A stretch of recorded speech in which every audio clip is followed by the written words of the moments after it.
Welcome back to clean news Rajasthan. चलिए देखते हैं राजस्थान की 15 फटाफट बड़ी खबरों को। सीएम अशोक गहलोत और वसुंधरा राजे ने जताया दुख। राजस्थान के मुख्यमंत्री अशोक गहलोत ने ओडिशा में भीषण रेल हादसे पर गहरा दुख जताया है। मुख्यमंत्री अशोक गहलोत ने एक ट्वीट संदेश में दुख जताते हुए लिखा, ओडिशा के बालासोर में कोरोमंडल एक्सप्रेस की दुर्घटना का अत्यंत दुखद समाचार प्राप्त हुआ। इस हादसे में दिवंगत हुए लोगों के परिजनों के साथ हमारी गहन संवेदनाएं हैं। घायलों के शीघ्र स्वास्थ्य लाभ की कामना करता हूं। भगवान जगन्नाथ सभी की रक्षा करे। इसी प्रकार पूर्व मुख्यमंत्री वसुंधरा राजे ने रेल हादसे पर अपनी संवेदनाएं साझा की। उन्होंने ट्वीट संदेश में लिखा, ओडिशा के बालासोर क्षेत्र में ट्रेन के दुर्घटनाग्रस्त होने से कई यात्रियों के हताहत होने के समाचार अत्यंत दुखद है। मेरी ईश्वर से प्रार्थना है कि दिवंगत आत्माओं को शांति व परिजनों को यह कष्ट सहन करने की शक्ति प्रदान करे। राजस्थान विधानसभा चुनाव की तारीख पर चुनाव आयोग का स्पष्टीकरण। राजस्थान के मुख्य निर्वाचन अधिकारी प्रवीण गुप्ता ने शनिवार को एक बयान जारी कर सोशल मीडिया पर वायरल हो रहे एक आदेश को भ्रामक बताया है। उन्होंने कहा कि भारत निर्वाचन आयोग के आदेश को गलत ढंग से पेश किया गया है। भारत निर्वाचन आयोग का एक आदेश सोशल मीडिया पर दुष्प्रचार के रूप में वायरल हो रहा है। इस आदेश में राजस्थान में 14 जनवरी 2024 को चुनाव की तिथि बताकर दुष्प्रचार किया जा रहा है। इस दुष्प्रचार पर शनिवार को राज्य निर्वाचन आयोग के मुख्य निर्वाचन अधिकारी प्रवीण गुप्ता ने स्पष्टीकरण जारी करते हुए इसे भ्रामक बताया है। पायलट बनाम गहलोत विवाद, सुलह का फॉर्मूला नहीं आया सामने। गहलोत और पायलट के बीच बीते 4 साल से चल रही जंग का फाइनल अब नजदीक आता दिखाई दे रहा है। पार्टी आलाकमान के साथ सेमीफाइनल मुकाबले के तौर पर हुए सुलह मैच का नतीजा फिलहाल सामने नहीं आया। इसकी वजह से पायलट कैंप दुविधा की स्थिति में है।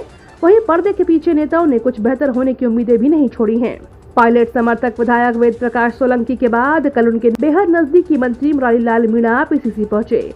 उन्होंने प्रदेश अध्यक्ष गोविंद सिंह डोटासरा से मुलाकात की। दोनों के बीच घंटे भर बंद कमरों में मंत्रणा हुई। गोविंद सिंह डोटासरा ने पायलट गहलोत विवाद का जिक्र करे बगैर इस बस इतना कहा कि पीसीसी कार्यालय पार्टी का मंदिर है।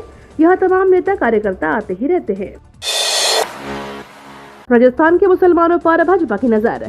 कर्नाटक विधानसभा चुनाव में मिली करारी हार के बाद इस साल होने वाले 5 राज्यों के चुनाव की रणनीति अपना रही है।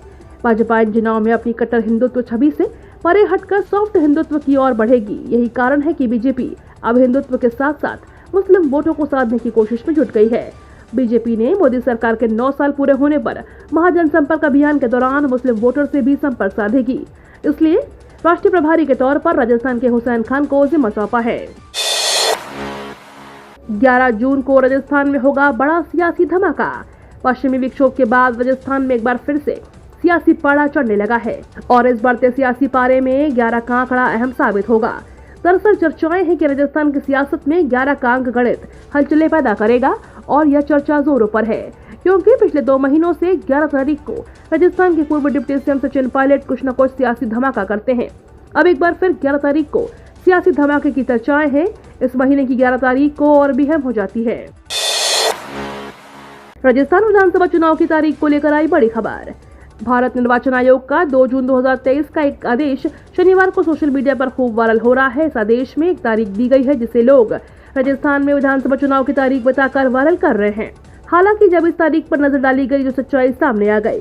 विधानसभा चुनाव से पहले आयोग ने 3 साल तक एक ही सीट पर रहने वाले अफसरों को हटाने का आदेश जारी किया है। इस आदेश का एक हिस्सा सोशल मीडिया पर वायरल हो रहा है।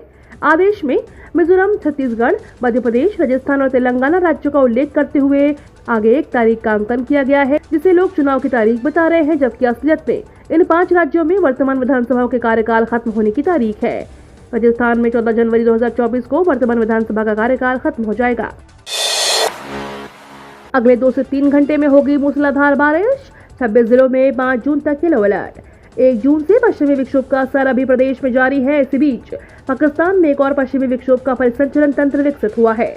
यह पश्चिमी विक्षोभ 5 जून को प्रवेश कर रहा है। इस पश्चिमी विक्षोभ का असर 7 जून तक रहेगा। इसके पश्चिमी विक्षोभ के प्रभाव से तापमान में नियंत्रण में रहेगा।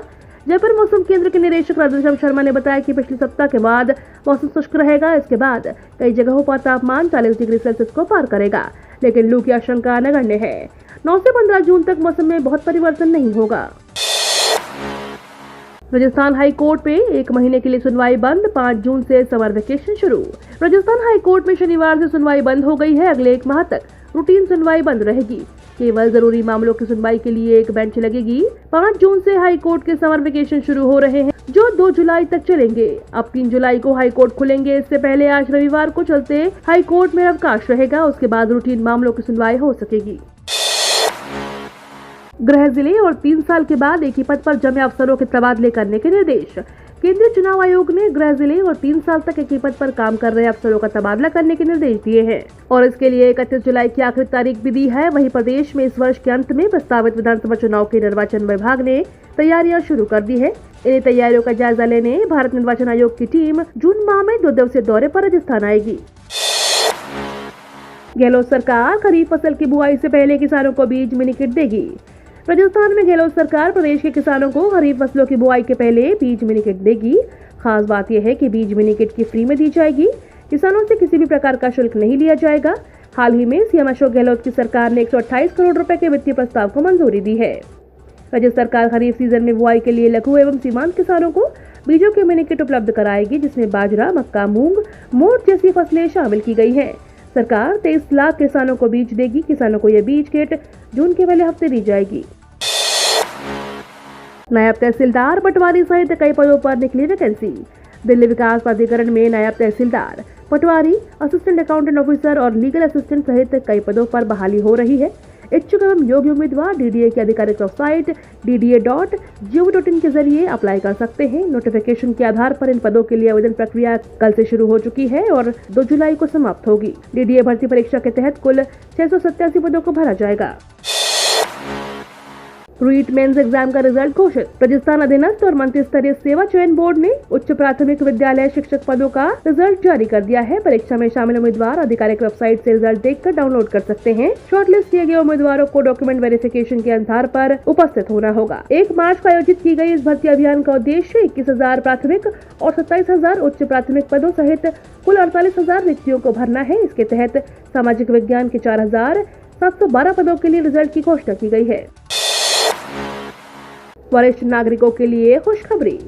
वरिष्ठ नागरिक तीर्थ यात्रा योजना में चयनित बुजुर्गों के लिए खुशखबरी है। योजना के तहत चयनित यात्रियों के लिए यात्रा का शेड्यूल तय हो गया है। इस योजना के तहत पहली ट्रेन चेन्नई के पास रामेश्वरम के लिए जयपुर के दुर्गापुरा रेलवे स्टेशन से 14 जून को रवाना होगी। इस ट्रेन में जयपुर, दौसा, सवाई माधोपुर समेत अन्य शहरों के 1000 से ज्यादा यात्री शामिल होंगे। देवस्थान विभाग के अधिकारियों के मुताबिक इस पूरी यात्रा में सबसे ज्यादा 3834 यात्री जयपुर से आएंगे। इनमें 386 यात्री हवाई जहाज और 3478 यात्री रेल से रवाना होंगे। ओडिशा ट्रेन हादसे के बाद घटनास्थल पर पहुंचे प्रधानमंत्री मोदी, घायलों से मिलने जाएंगे अस्पताल।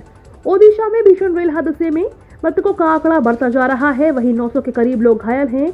इस घटना के मद्देनजर प्रधानमंत्री नरेंद्र मोदी खुद ओडिशा पहुंचे हैं। इससे पहले रेल मंत्री अश्विनी वैष्णव भी घटनास्थल पर पहुंचे थे और हालात का जायजा लिया था। हादसे की गंभीरता को देखते हुए युद्ध स्तर पर बचाव और राहत कार्य चल रहे हैं और सेना को भी बचाव कार्यों में लगा दिया गया है।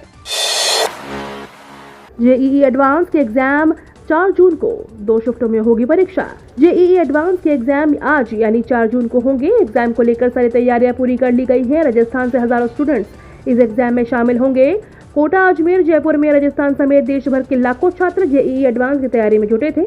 आपको बता दें, आईआईटी गुवाहाटी की ओर से आयोजित होने वाली यह परीक्षा 2 शिफ्टों में होगी। पेपर 1 सुबह 9 बजे से दोपहर 12 बजे तक और पेपर 2 दोपहर 12:30 बजे से शाम 5:30 बजे तक तय है। दोनों पेपरों के लिए अवधि 3 घंटे की होगी।